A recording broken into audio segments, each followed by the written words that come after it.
Well, hello, listeners, wherever you are in time and space.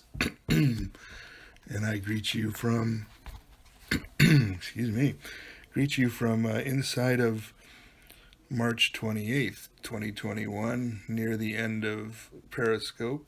And also, we are approaching the last chapters, or we are in the last chapters of this reading of Jurgen, A Comedy of Justice by James Branch Cabell, which was originally published in 1919 to substantial controversy.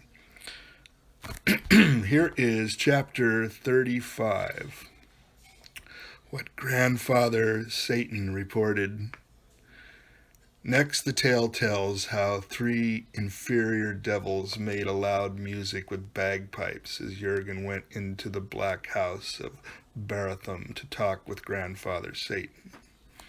Satan was like a man of 60, or it might be 62, in all things save that he was covered with gray fur and had horns like those of a stag. He wore a breech clout of very dark gray, and he sat in a chair of black marble on a dais. His bushy tail, which was like that of a squirrel, waved restlessly over his head as he looked at Jurgen, without speaking and without turning his mind from an ancient thought, and his eyes were like light shining upon little pools of ink, for they had no whites to them. What is the meaning of this insane country, says Jurgen, plunging at the heart of things. There is no sense in it and no fairness at all. Ah, replied Satan, in his curious hoarse voice. You may well say that, and it is what I was telling my wife only last night. You have a wife, then, says Jurgen, who was always interested in such matters. Why, to be sure, either as a Christian or as a married man, I should have comprehended this was Satan's due. And how do you get on with her? Pretty well, says Grandfather Satan, but she does not understand me. Et tu, brute, says Jurgen. And what does that mean? It is an expression connotating astonishment over an event without parallel. But everything in hell seems rather strange, and the place is not at all as it was rumored to be by the priests and the bishops and the cardinals that used to be exhorting me in my fine palace at Brashew. And where did you say is this palace? In Nomeria, where I am the Emperor Jurgen. And I need not insult you by explaining Brashew is my capital city and is noted for its manufacture of linen and woolen cloth and gloves and cameos and brandy, though the majority of my subjects are engaged in cattle breeding and agricultural pursuits. Of course not, for I have studied geography, and Jurgen, it is often I have heard of you, though never of your being an emperor. Did I not say this place was not in touch with new ideas? Ah, but you must remember that thoughtful persons keep out of hell. Besides, the war with heaven prevents us from thinking of other matters. In any event, you, Emperor Jurgen, by what authority do you question Satan in Satan's home? I have heard that word which the ass spoke with the cat, replied Jurgen, for he recollected upon a sudden what Merlin had shown him. Grandfather Satan nodded comprehendingly. All honor be to Set and Bast, and may their power increase. This, Emperor, is how my kingdom came about. Then Satan, sitting erect and bleak in his tall marble chair, explained how he, and all the domain and all the infernal hierarchies he ruled, had been created extempore by Cochet to humor the pride of Jurgen's forefathers. For they were exceedingly proud of their sins, and Cochet happened to notice earth once upon a time with your forefathers walking about it exultant in the enormity of their sins, and in the terrible punishments they expected in requital. Now, Koshai will do almost anything to humor pride, because to be proud is one of the two things that are impossible to Koshai. So he was pleased, oh, very much pleased, and after he had had his laugh out, he created hell extrampere, and made it just such a place as your forefathers imagined it ought to be, in order to humor the pride of your forefathers. And why is pride impossible to Koshai? Because he made things as they are, and day and night he contemplates things as they are, having nothing else to look at. How then can Koshai be proud? I see. It is as if I were imprisoned in a cell wherein there was nothing, absolutely nothing, except my verses. I shudder to think of it. But what is this other thing which is impossible to Koshai? I do not know. It is something that does not enter into hell. Well, I wish I too had never entered here, and now you must assist me to get out of this murky place. And why must I assist you? Because, said Jurgen, and he drew out the cantrap of the master philologist, because at the death of Adrian V, Pedro Giuliani, who should be named John the 20th, was through an error in the reckoning elevated to the papal chair as John the 21st. Do you not find my reason sufficient? No, said Grandfather Satan, after thinking it over. I cannot say that I do. But then, popes go to heaven. It is considered to look better all around, and particularly by my countrymen, inasmuch as many popes have been suspected of pro-celestialism. So we admit none of them into hell, in order to be on the safe side now that we are at war. In consequence, I am no judge of popes and their affairs, nor do I pretend to be. And Jurgen perceived that again he had employed his cantrap incorrectly, or else that it was important to rescue people from Satan. But who would have thought, he reflected, that Grandfather Satan was such a simple old creature? How long then must I remain here? Asked Jurgen after a dejected pause. I do not know, replied Satan. It must depend entirely upon what your father thinks about it. But what has he to do with it? Since I and all else that is here are your father's absurd notions, as you have so frequently proved by logic, it is hardly possible that such a clever fellow as you can be mistaken. Why, of course, that is not possible, says Jurgen. Well, the matter is rather complicated. But I am willing to taste any drink once, and I shall manage to get justice somehow, even in this unreasonable place where my father's absurd notions are the truth. So Jurgen left the black house of Baratham, and Jurgen also left Grandfather Satan, erect and bleak in his tall marble chair, and with his eyes gleaming in the dim light as he sat there restively swishing his soft bushy tail, and not ever turning his mind from an ancient thought.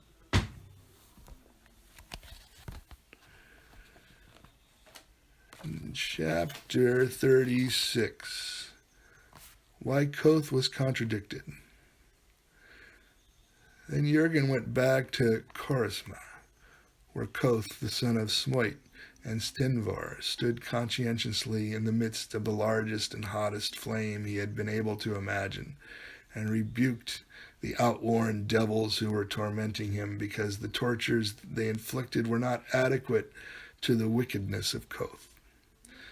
And Jurgen cried to his father, "The lewd fiend Chanagosta told you I was the emperor of Nomeria, and I do not deny it even now.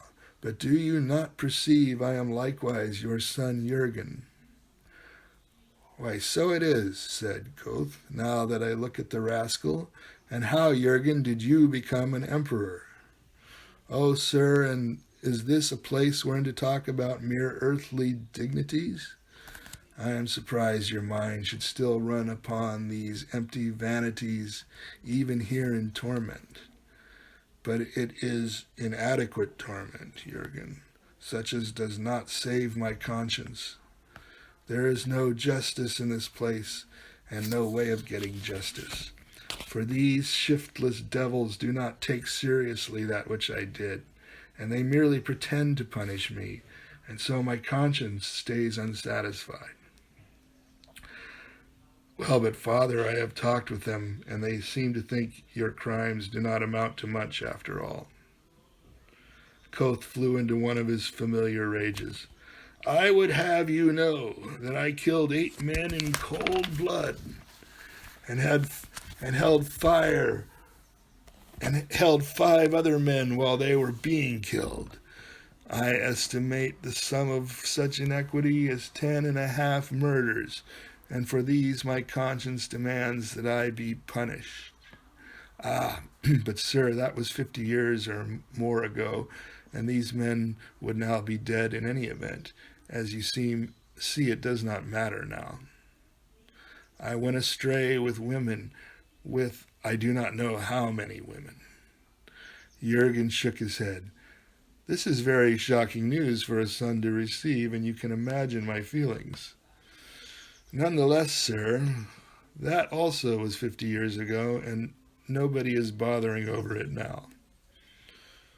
You jacksnaps, you jackanapes, I tell you that I swore and stole and forged and burned 4 houses and broke the Sabbath and was guilty of mayhem and spoke disrespectfully to my mother and worshipped a stone image in Porusca. I tell you, I shattered the whole Decalogue time and again. I committed all the crimes that were ever heard of and invented 6 new ones. You, sir, said Jurgen. Yes, sir, said Jurgen, but still, what does it matter if you did? Oh, take away this son of mine, cried Koth, for he is his mother all over again, and though I was the vilest sinner that ever lived, I have not deserved to be plagued twice with such silly questions, and I demand that you loitering devils bring more fuel. Sir, said a panting little fiend in the form of a tadpole with hairy arms and legs like a monkey's, as he ran up with 4 bundles of faggots, we are doing the very best we can for your discomfort, but you damned have no consideration for us, and do not remember that we are on our feet day and night waiting upon you. And the little devil whimpering as with his pitchfork he raked up the fire under Koth. Do you not even remember the upset condition of the country on account of the war with heaven, which makes it so hard for us to get you all the inconveniences of life? Instead, you lounge in your flames and complain about the service, and Grandfather Satan punishes us, and it is not fair. I think myself, said Jurgen, you should be gentler with the boy. And as for your crimes, sir, come, will you not conquer this pride which you nickname conscience and concede that after any man has been dead a little while, it does not matter at all what he did? Why about Bellegarde? No one ever thinks of your throat-cutting and Sabbath-breaking except when very old people gossip over the fire and your wickedness brightens up the evening for them. To the rest of us, you are just a stone in the churchyard, which describes you as a paragon of all the virtues. And outside of Bellegarde, sir, your name and deeds mean nothing now to anybody, and no one anywhere remembers you. So really, your wickedness is not bothering any person now save these poor toiling devils, and I think that in consequence you might consent to put up with such torments as they can conveniently contrive without complaining so ill-temperedly about it. Ah, but my conscience, Jurgen, that is the point. Oh, if you continue to talk about your conscience, sir, you restrict the conversation to matters I do not understand and so cannot discuss. But I dare say we will find occasion to thresh out this and all other matters by and by. And you and I will make the best of this place, for now I will never leave you. Koth began to weep, and he said that his sins in the flesh had been too heinous for this comfort to be permitted him, and the unendurable torment which he had fairly earned and hoped some day to come by. Do you care about me one way or the other, then? Says Jurgen, quite astounded. And from the midst of the flame, Koth, the son of Smoit, talked of the birth of Jurgen, and of the infant that had been Jurgen, and of the child that had been Jurgen. And a horrible, deep, unreasonable emotion moved in Jurgen as he listened to the man who had begotten him, and whose flesh was Jurgen's flesh, and whose thoughts had not ever been Jurgen's thoughts, and Jurgen did not like it. Then the voice of Koth was bitterly changed as he talked of the young man that had been Jurgen, of the young man who was idle and rebellious and considerate of nothing save his own light desires, and of the division which had arisen between Jurgen and Jurgen's father. Koth spoke likewise, and Jurgen felt better now, but was still grieved to know how much his father had once loved him. It is lamentably true, says Jurgen, that I was an idle and rebellious son, so I did not follow your teachings. I went astray. Oh, very terribly astray. I even went astray, sir, I must tell you, with a nature myth connected with the moon. Oh, hideous abomination of the heathen. And she considered, sir, that thereafter I was likely to become a solar legend. I should not wonder, said Koth, and he shook his bald and dome-shaped head despondently. Ah, my son, it simply shows you what comes of these wild courses. And in that event, I would of course be released from sojourning in the underworld by the spring equinox. Do you not think so, sir? Says Jurgen, very coaxingly, because he remembered that according to Satan, whatever Koth believed would be the truth in hell. I am sure, said Koth. Why, I'm sure I do not know anything about such matters.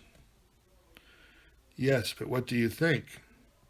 I do not think about it at all. Yes, but, Jurgen, you have a very uncivil habit of arguing with people. Still, sir, and I have spoken to you about it before.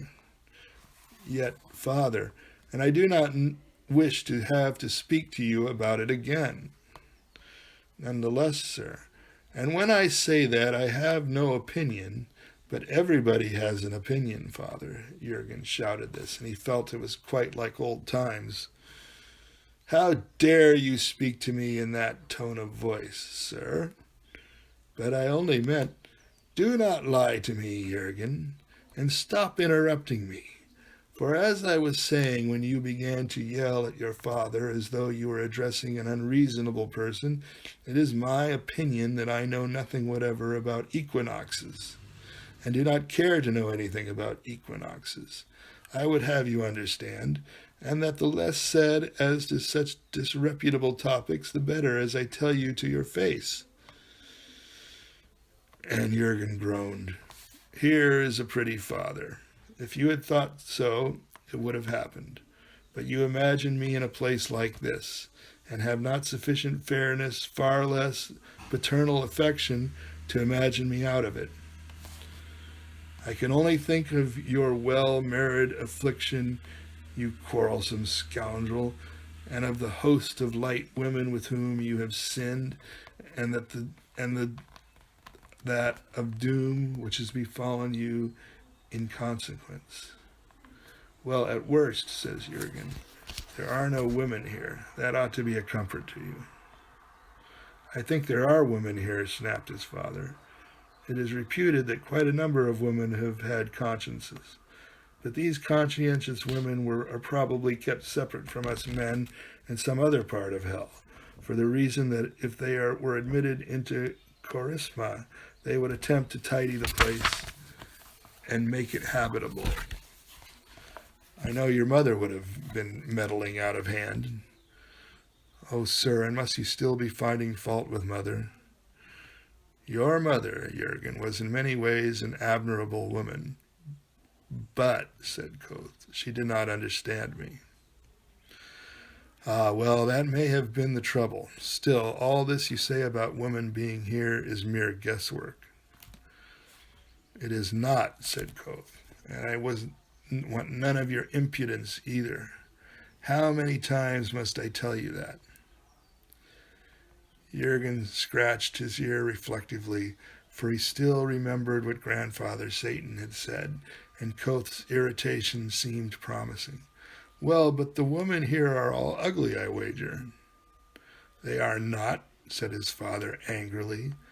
Why do you keep contradicting me? Because you do not know what you are talking about, says Jurgen, egging him on. How could there be any pretty women in this horrible place? For the soft flesh would be burned away from their little bones, and the loveliest of queens would be reduced to a horrid cinder. I think there are any number of vampires and succubi and such creatures whom the flames do not injure at all, because these creatures are informed with an ardor that is unquenchable and is more hot than fire. And you understand perfectly what I mean, so there is no need for you to stand there goggling at me like a horrified abbess. Oh, sir, but you know very well that I would have nothing to do with such unregenerate persons. I do not know anything of the sort. You are probably lying to me. You always lied to me. I think you are on your way to meet a vampire now. What, sir, a hideous creature with fangs and leathery wings? No, but a very poisonous and seductively beautiful creature. Come now, you do not really think she is beautiful. I do think so. How dare you tell me what I think and do not think? Ah, well, I shall have nothing to do with her. I think you will, said his father.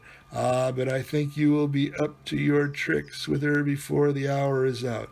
For do I not know what emperors are, and do I not know you? And Koth fell to talking of Jurgen's past in the customary terms of a family squabble, such as are not very nicely reputable elsewhere. And the fiends who had been tormenting Koth withdrew in embarrassment. And so long as Koth continued talking, they kept out of earshot.